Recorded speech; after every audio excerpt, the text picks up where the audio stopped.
Yes, sir. Okay. So shear reinforcement के बारे में It कुछ is the it is the reinforcement designed to bear shear or horizontal or diagonal stresses. okay, shear or diagonal stresses. So can anyone tell me how it is provided in what form?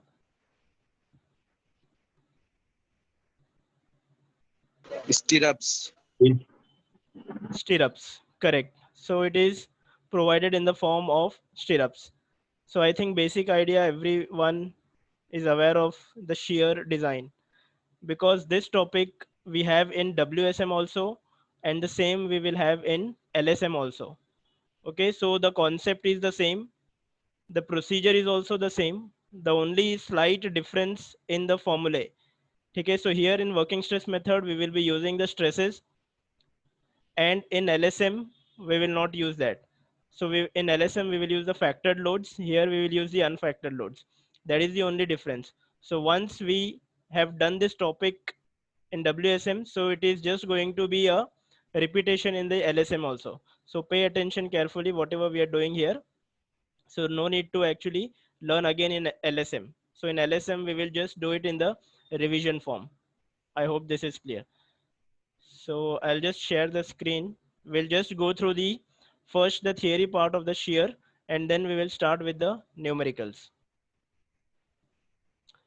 So I'll just share the screen. I hope the screen is visible now, everyone.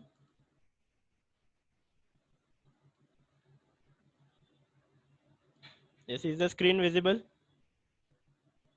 Okay, fine. So first let us try to understand the shear stress in the beams. Okay, so here you can see the figure, it's a homogeneous beam, that means it is not a reinforced beam, and in the second figure this is a reinforced beam. So we all know that the shear stress which is induced in homogeneous beam, so the shape is something like this. Okay, so it is zero at the extreme stresses, and it increases and it gets maximum at the neutral axis. Okay, so this is the shear stress distribution for a homogeneous beam. And now if you see a reinforced concrete beam, so this is the shear stress diagram for the reinforced concrete beam. So it is zero at the extreme fiber, compressive fiber, and then it becomes maximum at the neutral axis. And then after the neutral axis, it is assumed to remain constant up to the tensile steel.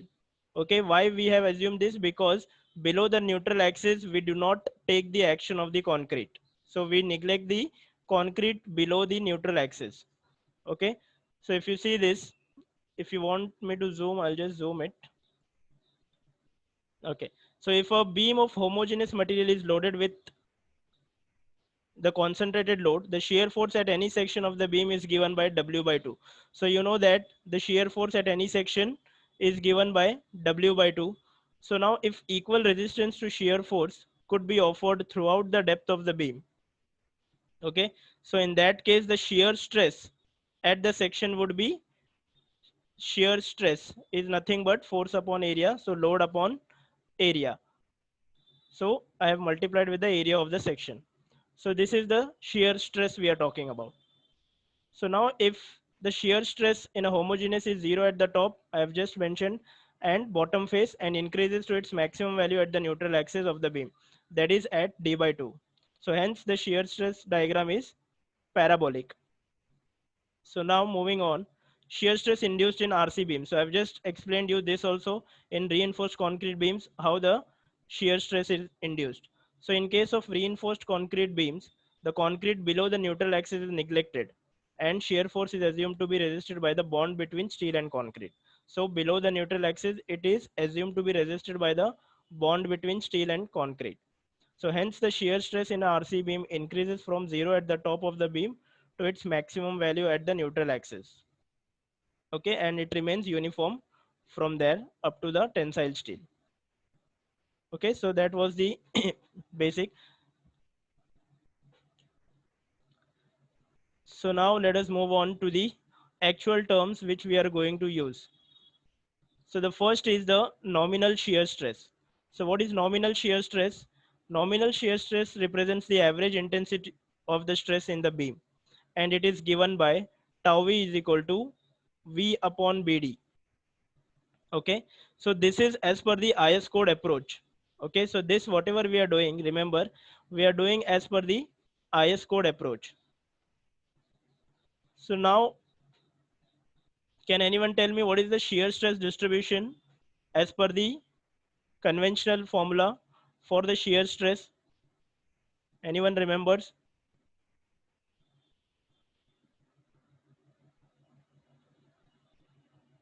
Which you have already done in SOM, I think. Okay, so this is a simplified version as per the IS code we are considering.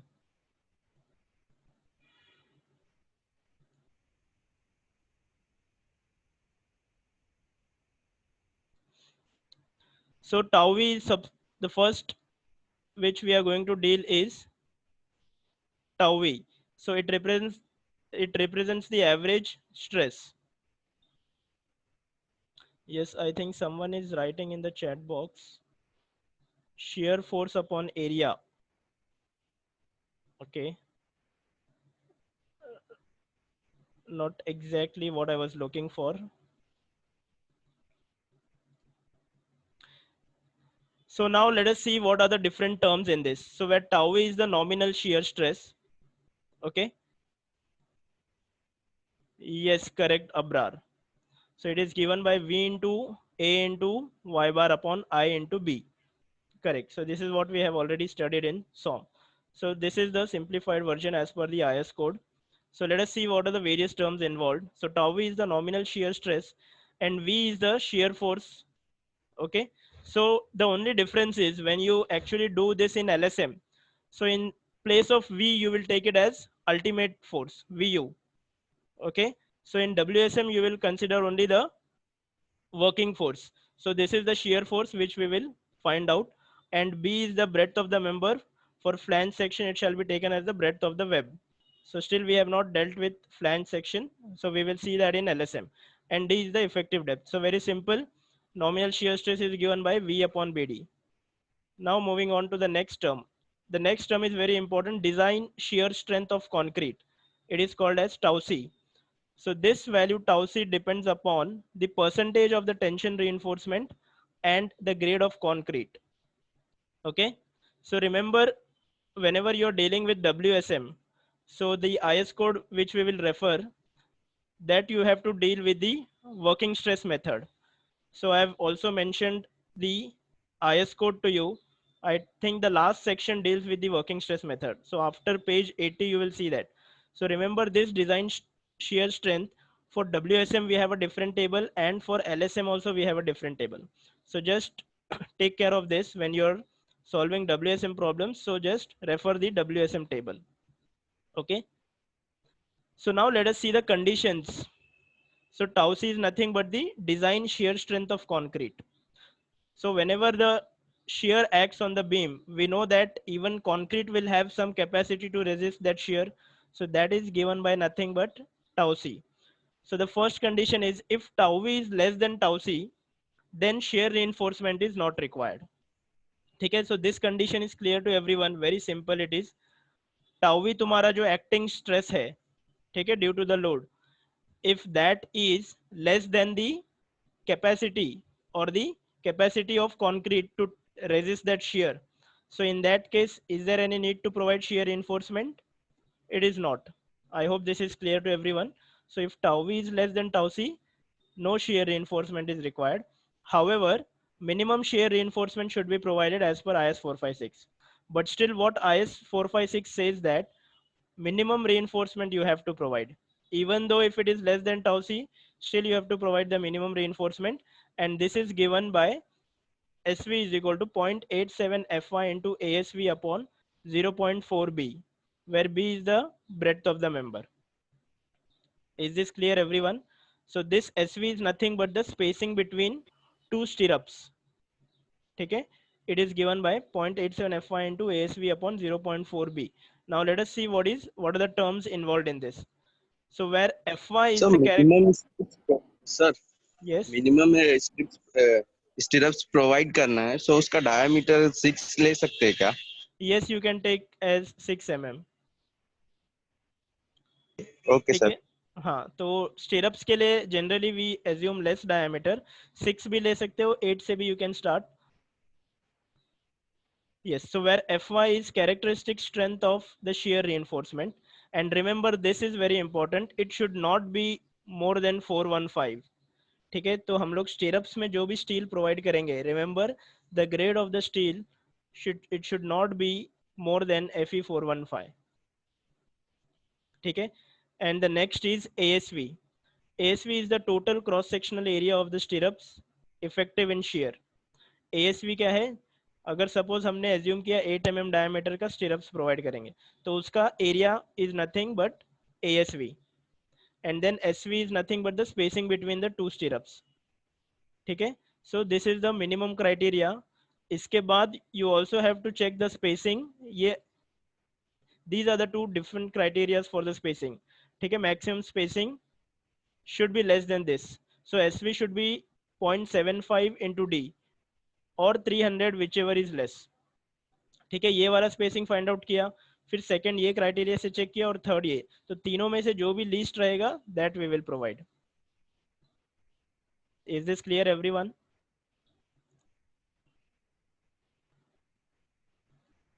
Yes, moving on. So now we have seen two terms. ठीक है, tau we हो गया, tau सी भी हो गया. Next let us see the second condition, if tau v is greater than tau c. So now tell me, if tau v is greater than tau c, then obviously we will have to provide the shear reinforcement. So then shear reinforcement is required. So एक note है, remember this, under no circumstances shall the value of tau v be more than tau c max, where tau c max is the maximum permissible shear stress in concrete. ठीक है, it is given in table 24 page 85. ठीक है, tau C Max के different values है. For M15 it is this, M20 it is 1.8, M25 1.9. So just make sure that whenever you are solving the numericals, the value of tau v should never exceed tau c max. ठीक है, so second condition clear हो गया. If tau v is greater than tau c, then shear reinforcement is required. Okay, so now let us move on to the next page. Sorry. ठीक है, so now let us see the various shear failures in beam when shear reinforcement is not provided. So how the modes of failure, let us see.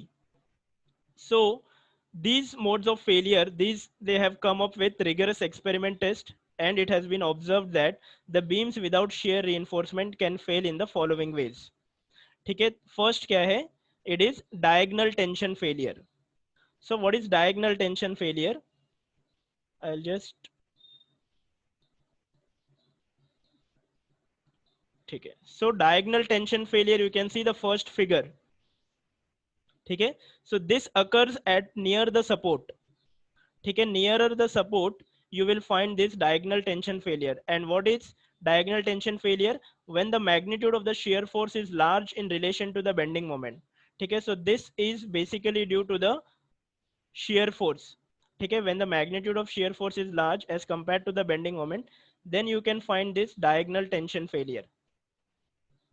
ठीक है, and generally this crack, it is assumed that it is at an angle of 45 degree. ठीक है, so it is the general assumption कि ये 45 degree पे ही it will emerge.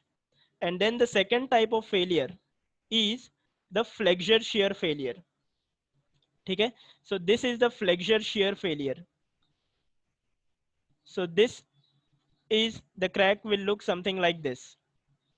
ठीक है, so bottom पे थोड़ा straight रहेगा near the extreme fiber, and then it will be inclined. ठीक है, so this is called as flexure shear failure. So normally what happens whenever the beam bends, ठीक है, so whenever the beam bends, just give me a moment.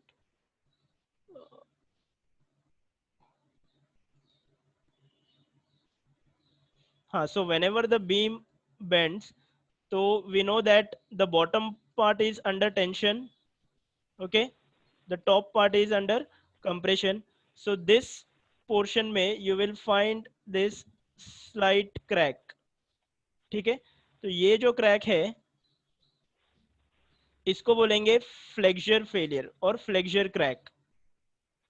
ठीक है, so this is, you know that the bending moment is maximum at the center, so you will find this at the center only. Now as you move towards the support, ठीक है, if you move towards the support, so what happens, so this area जो between this maximum center के portion में और ये portion में अगर इधर तुम्हारे cracks develop हुए, ठीक है, सपोज इधर कुछ क्रैक्स डेवलप हुए, so that is your flexor shear cracks.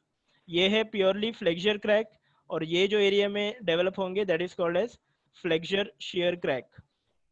Understood everyone? And next is the diagonal compression failure. ठीक है, this is nothing but failure by crushing of concrete. ठीक है, so you know that any, if you take any element at the end, ठीक है, अगर कोई भी एक एलिमेंट इधर कंसिडर किए हमने, तो that element will be subjected to shear.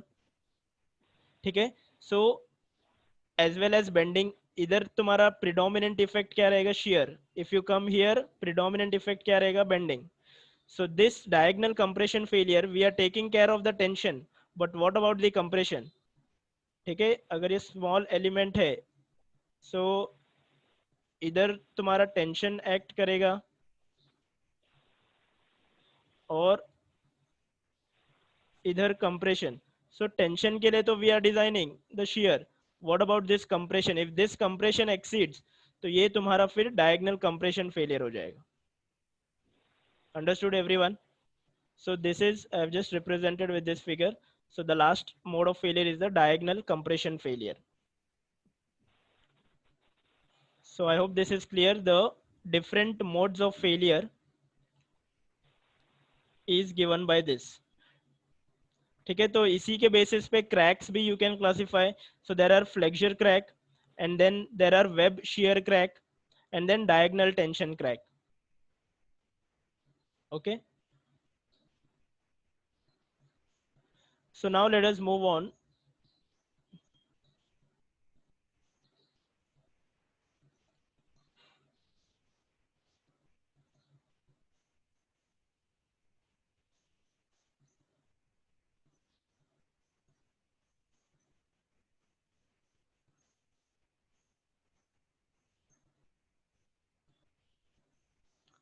So we have seen the modes of failure also. So now this is the stirrups which we are providing in the beam. So can anyone tell me what is this stirrups? Is anyone aware of two-legged stirrup, three-legged stirrup, four-legged stirrup? ठीक है, इसमें to legged कौन सा है, four legged कौन सा है? Anyone?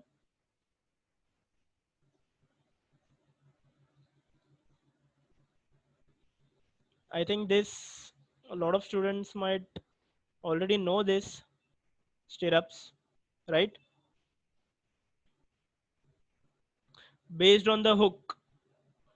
So what do you, can you elaborate, Abrar? What are you trying to say? My question is, how many legs are there in the stirrups?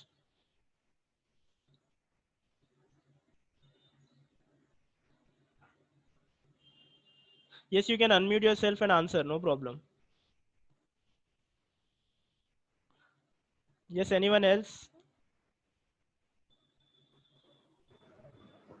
So first one is single leg stirrup, second one is two leg stirrup, and the last one is like four leg stirrup.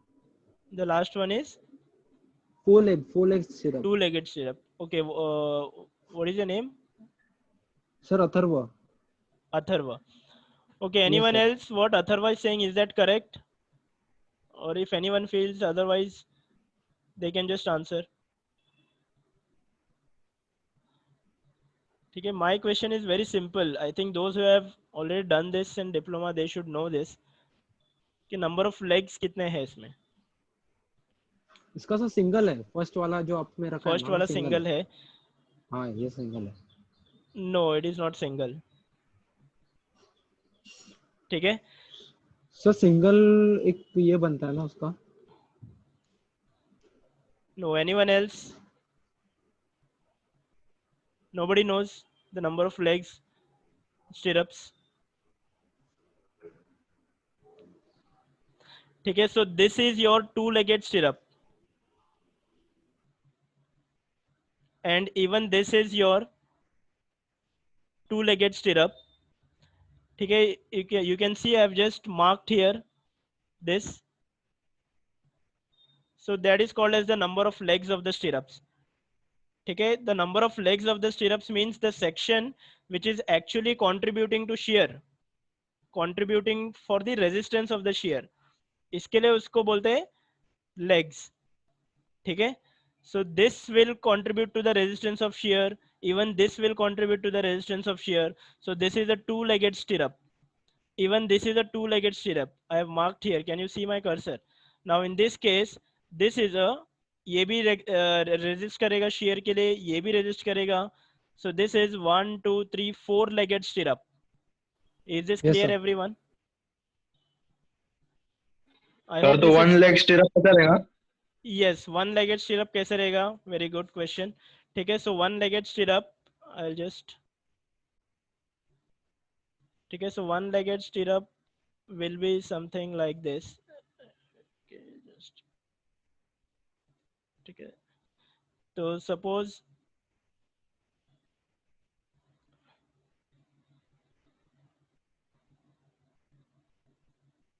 ठीक है, so this is your one-legged stirrup. It will look something like this. ठीक है, so now that was, so we have 8 minutes left, so let us, is it getting disconnected, anyone? Is some problem with the network? No. No, I think Munir, it is your connection issue. So just check it once again. Okay, so now quickly we will finish this theory part. We have to start with the numerical. So after this, design of shear reinforcement, how we will design the shear reinforcement, let us see. So when tau v is greater than tau c but less than tau c max, shear reinforcement is provided in the beam. Okay, so how the shear reinforcement will be provided? So it is provided in the following forms. The first is the vertical stirrups, and then we have inclined stirrups, and then we have bent up bars along with the vertical stirrups. So these are the three ways of providing stirrups in a beam. Okay, this is very important question, even can be asked in the vivas also. So in what forms you provide the shear reinforcement? Okay, so shear reinforcement can either be provided in vertical stirrups form, either inclined stirrup or bent up bars. Okay, so now let us move on. So remember this very important point: when bent up bars are provided, their contribution towards the shear resistance shall not be more than half of the total shear reinforcement. Okay, so therefore shear reinforcement shall be provided for the following shear force: V minus tau CBD. So ये point सबको समझ में आया? जब भी bent up bars अगर section में है, so their contribution should be considered only half of the total shear reinforcement, not more than that. Okay, so once we solve the problem, you will understand this. So when bent up bars are there, their contribution towards shear resistance shall not be more than half of the total shear reinforcement. Now let us see the vertical stirrups. Okay, when you provide vertical stirrups, for vertical stirrups, spacing is given by this formula. Okay, spacing is sigma SV into ASV into D upon VS. So what is sigma SV here? SV is the spacing of the stirrups. ASV is the total cross sectional area of the stirrup legs, just we discussed. ठीक है, अगर two legged stirrup है तो ASV, suppose we are using 8 mm dia bars, so what will be the area? 2 into pi by 4 into 8 square. Is this clear everyone? Next, D is the effective depth and sigma SV. ठीक है, what is sigma SV? Is the permissible tensile stress in shear reinforcement, and we know that it should not be more than Fe415, that means it should not be more than 230. And now coming to the bent up bars. The shear taken up by the bent up bars is calculated as follows. ठीक है, तो shear taken by the bent up bars कैसे find out करेंगे? This shear Vs is given by sigma SV into ASV into sin alpha, where Vs is the shear strength of the bent up bars. ठीक है, ASV क्या है? I have just, you can give ASV also, अगर same confusion नहीं करना है तो इसको A डैश SV भी कंसिडर कर सकते हो. This is the area of the bent up bars. ठीक है, वो ASV क्या था? Area of vertical stirrups. So this bent up bar का strength is given by this sigma SV into ASV into sin alpha, where ASV is the area of the bent up bars, alpha is the angle between the bent up bars and the axis of the member. So it is generally taken as 45 degree. So now let us see the first case. This is the vertical stirrups. Okay, so vertical stirrups are provided like this. So this is the profile of the beam. Okay, so this is the longitudinal reinforcement. ये जो vertical stirrups है. So the spacing between two stirrup is given by SV. So now if I take a section, so this section will look something like this. ठीक है, bottom में ये tension reinforcement है, ये stirrup है, ये anchor bars है. ठीक है, I hope this is clear to everyone. So now if I see the strength of the shear reinforcement, it is given by V minus tau CBD. ठीक है, why you are actually subtracting this value? Can anyone answer me? जब भी shear reinforcement का strength we are finding out, which we have to design, we are subtracting V minus tau CBD. Why? Anyone is aware of this? ठीक है, so Because tau CBD is force. yes. Say again. Tau CBD is equal to force. Yes, correct. Tau CBD is the force. You are correct. Why are we subtracting this force from this total V?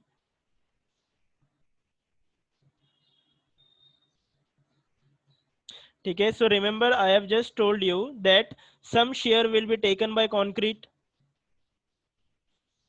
Correct. So ये जो term है, ये पूरा तुम्हारा concrete का strength है. This term is the strength of the concrete which will resist the shear. ठीक है, this is the total acting shear, और उसमें से कंक्रीट जितना ले रहा है उसको अपन माइनस कर देंगे तो रिमेनिंग शेयर के लिए अपने को शेयर डिजाइन करना पड़ेगा. Is this clear?